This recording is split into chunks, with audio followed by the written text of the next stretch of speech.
Download this code from codegive.com, link in the description below. Canceling an HTTP client request, a comprehensive guide with code examples, C and Stack Overflow considerations. Dealing with network requests is a cornerstone of modern application development. Often, the ability to cancel a request while it's in progress becomes crucial for improving user experience, managing resources, and gracefully handling unexpected situations. This guide dives deep into how to cancel HTTP client requests in C effectively, with special attention to the best practices for cancellation and how these principles relate to scenarios involving Stack Overflow API interactions. Why cancel requests? Before we get into the how-to, let's clarify the why. Canceling requests can be essential for improving user experience. Imagine a user makes a search request that takes a long time. If they decide to refine their search and make a new request, you'd likely want to cancel the first, outdated one. This prevents showing results from the stale request later and keeps the application responsive. Preventing resource waste. While a request is in flight, it consumes resources, network bandwidth, server processing power. If a request is no longer relevant, canceling it frees up those resources. Handling timeouts. Setting timeouts on requests and canceling them if those timeouts expire is vital for preventing applications from getting stuck indefinitely waiting for unresponsive servers. Graceful error handling. In complex scenarios, cancellation can be a part of a larger error handling strategy, allowing you to recover from failures more reliably. The cornerstone, cancellation token. The core mechanism for canceling HTTP client requests in C is the cancellation token. Cancellation token and cancellation token source work together to provide a cancellation signal to your code. Here's how they function. Cancellation token source. This class is responsible for creating and managing a cancellation token. You create an instance of cancellation token source, and when you want to signal cancellation, you call its cancel method. Cancellation token. This struct, value type, is passed to the HTTP client's methods, like getAsync, postAsync, etc., to indicate that the operation should be cancelled if the token is signaled.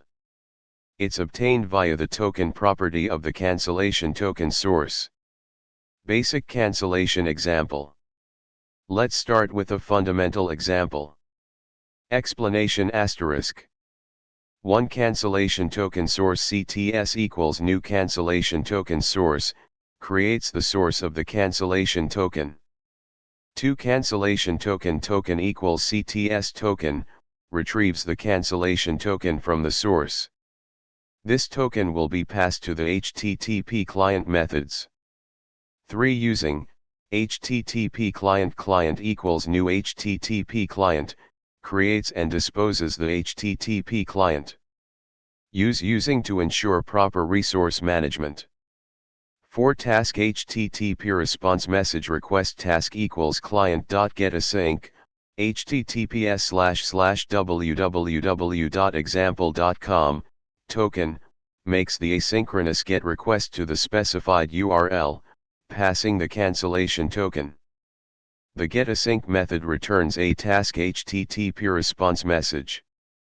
Critically, we don't await it immediately. This allows us to perform actions, like waiting, and then potentially canceling, before awaiting the result. 5 CTS cancel, calls the cancel method on the cancellation token source. This signals the cancellation token to be in a cancelled state. 6 HTTP response message response equals await request task, this is where we await the result of the request. This is crucial if the request has been cancelled, i.e., the cancellation token has been signaled, awaiting the task will throw a task cancelled exception. 7 catch, task cancelled exception X, catches the task cancelled exception, indicating that the request was successfully cancelled. Key considerations and best practices asterisk. Asynchronous operations cancellation works best with asynchronous operations, async and await. You can't reliably cancel synchronous blocking calls. The HTTP client methods that support cancellation are the asynchronous ones. Immediate cancellation cancellation isn't instantaneous. It depends on the server cooperating and the underlying network connection being interruptible. The HTTP client will try to cancel the request, but there's no guarantee it will be successful immediately. The server might still process some of the request, or even complete it. Exception handling always wrap the await call in a try, catch block to handle the task cancelled exception and other potential exceptions. Resource management properly dispose of the HTTP client using a using statement. This ensures that resources, like sockets, are released. Timeout versus cancellation use timeouts in conjunction with cancellation. Set a timeout using HTTP client.timeout and then cancel the request if the timeout expires. This adds an additional layer of protection against requests hanging indefinitely. Idempotency consider making your requests idempotent, if possible. An idempotent operation is one that can be performed multiple times without changing the result beyond the initial application. This can be helpful if the server processes a cancelled request to some extent before the cancellation signal takes effect. Advanced scenarios One timeout-based cancellation Explanation Client.timeout equals timespan.from seconds, 5, sets the default timeout for all requests made with that HTTP client instance. The HTTP client itself will throw a task cancelled exception if a request exceeds this timeout. The task. When any part is important, it awaits either the original request task or the timeout task. This lets you handle the timeout logic separately. If the timeout task completes first, it means the timeout expired. We then call CTS cancel, to explicitly cancel the HTTP client request, although the HTTP client timeout should already have triggered. We await request task again to ensure we throw the task cancelled exception. 2. Cancellation in a UI application, example WPF, WinForms.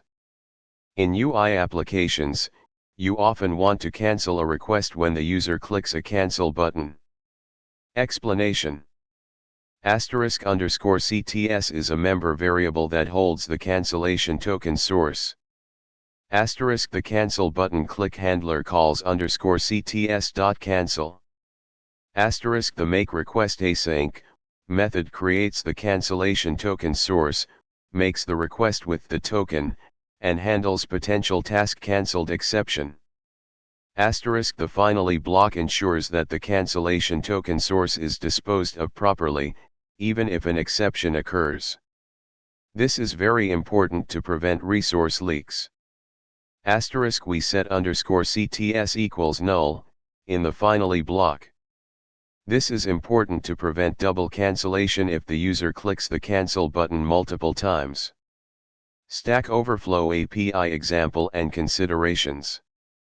Now, let's bring this into the context of interacting with the Stack Overflow API. Assume you're building an application that searches Stack Overflow for questions. Stack Overflow API specific considerations API keys The Stack Overflow API requires an API key. Get one from the Stack Apps website. Never hard-code your API key directly into your application if you're distributing it. Store it in a configuration file or environment variable. Rate limiting The Stack Overflow API has strict rate limits. Be mindful of these limits and implement proper error handling to deal with 429 too many requests errors. Consider using a library that handles rate limiting automatically.